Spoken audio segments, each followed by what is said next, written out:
Hai, Assalamualaikum warahmatullahi wabarakatuh. Kita ketemu lagi ya di mata pelajaran farmakognosi, tapi pada pertemuan kali ini penjelasannya akan saya berikan melalui PPT yang beraudio. Untuk di semester 2 awal ini materi kita adalah tentang pembuatan simplisia. Nah, kemarin juga sempat sudah saya berikan tugas untuk mereview tentang pembuatan simplisia gitu ya. Nah, bagi teman-teman yang masih bingung apa itu simplisia, karena ini merupakan materi baru buat kalian semua, jadi nanti akan dibahas di PowerPoint ini. Nah, gambaran dari simplisia sendiri itu kalian bisa lihat di gambar ini. Nah, kalau kalian tahu tentang yang akhir-akhir ini lagi hits, yaitu dried flower. Dried flower itu adalah bunga-bunga estetik yang dikeringkan.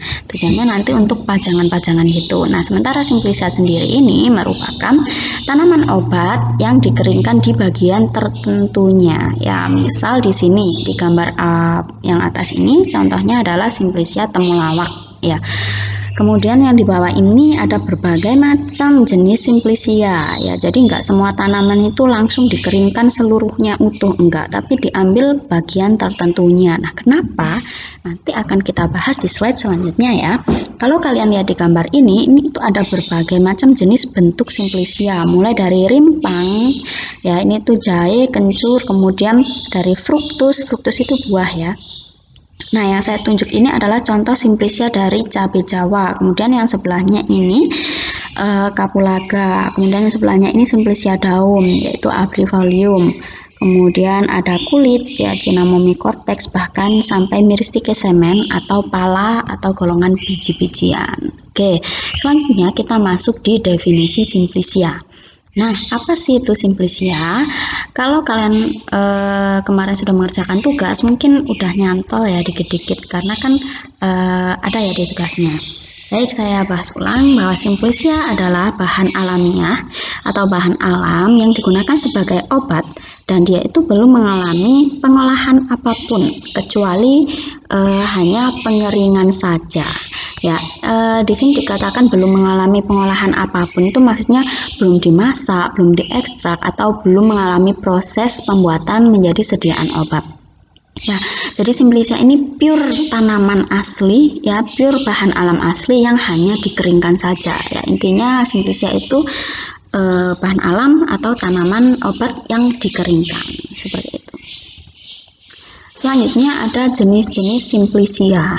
Nah, simplisia yang mungkin akan sering kalian ketahui adalah simplisia yang golongan nabati.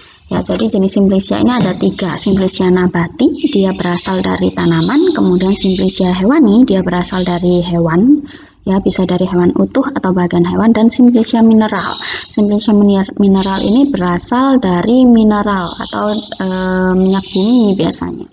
Nah, untuk simplisia nabati lagi, kita balik ya ke simplisia nabati. Di sini definisinya adalah simplisia yang berupa tanaman utuh. Ya, bisa tanaman utuh mulai akar, daun, batang sampai daun, atau hanya bagian tanaman dan eksudat tanamannya. Kemudian di sini juga dijelaskan eksudat tanaman adalah isi sel yang secara spontan keluar dari tanaman, atau isi sel yang dengan cara tertentu dikeluarkan dari selnya. Contohnya kalau kalian tuh bingung tentang eksudat, kamu pernah makan buah pepaya ya, atau pohon pepaya, ketika digores di situ kan keluar getah. Nah, itulah yang disebut dengan eksudat ya. Jadi bagian isi sel yang spontan keluar, bisa karena dilukai atau memang sengaja dia sudah dikeluarkan. Contoh dari simplisia nabati, mungkin kalian juga udah tahu karena semester 1 udah pernah kita bahas, yaitu folium atau daun, herba seluruh bagian tanaman, flos bunga, korteks kulit, radix ini akar, lignum kayu, dan fruktus. Contoh dari eksudat ini adalah gumi arabicum dan tragaca. Nanti kalian akan sering ketemu sama mereka waktu praktikum resep kelas 2. Nah, sementara untuk simplisia hewani ini, dia merupakan simplisia yang berasal dari hewan utuh ya, jadi seluruh tubuh hewan. atau bagian hewan tertentu atau zat-zat berguna yang dihasilkan. Nah, contoh simplisia hewani yang berasal dari hewan utuh itu seperti cacing. Ya, cacing itu biasanya digunakan untuk pengobatan tipes misal. Kemudian bagian hewan ataukah hanya kelenjarnya tertentu saja atau minyaknya saja seperti contohnya minyak ikan. Kemudian zat-zat yang dihasilkan. Nah, zat-zat yang dihasilkan ini apa? Contohnya seperti madu. Madu itu kan dihasilkan sama hewan. Nah, di sini madu disebut sebagai simplisia hewani. Selanjutnya adalah simplisia mineral. Simplisia yang berupa bahan pelikan atau mineral yang belum diolah atau telah diolah. Contohnya adalah bahan dasar pembuatan salep yang nanti akan kita pakai di praktikum salep ya. Contohnya vaselin album, vaselin flavum, dan lain-lain. Nah, kemudian tata nama penulisan simplisia. Kemarin juga sudah kita bahas ya di semester 1 mengenai nama Latin, genus, spesies, kemudian huruf awal genus itu bagaimana, huruf awal spesies itu bagaimana, ya. Jadi ini enggak saya bahas lagi. Nah, selanjutnya ini saya bahas ulang ya tentang istilah-istilah yang pasti ada di simplisia ya, karena simplisia itu saya sebutkan tadi bukan seluruh bagian utuh tetapi bagian-bagian tertentu, maka apabila suatu tanaman sudah dibuat sebagai simplisia itu pasti akan ada akhirannya bagian tanaman. Misal ginseng itu yang dipakai adalah akarnya, maka di bagian akhir pasti ada nama bagiannya yang disebutkan dalam nama Latin atau radix ya. Jadi nama simplisianya ginseng itu adalah Panasis radix dari NTA panax ginseng gitu. Kemudian umbi lapis itu nama simplisianya adalah bulbus, contohnya si bawang merah. Rimpang pasti kalian udah tahu ya nama simplisianya rhizoma. Kemudian kulit kayu, cortex, dan seterusnya. Nah, tata nama simplisia. Ini saya bahas ulang sedikit ya. Misal di sini ini gambarnya temulawak ya, maaf agak burem karena bukan HD gambarnya.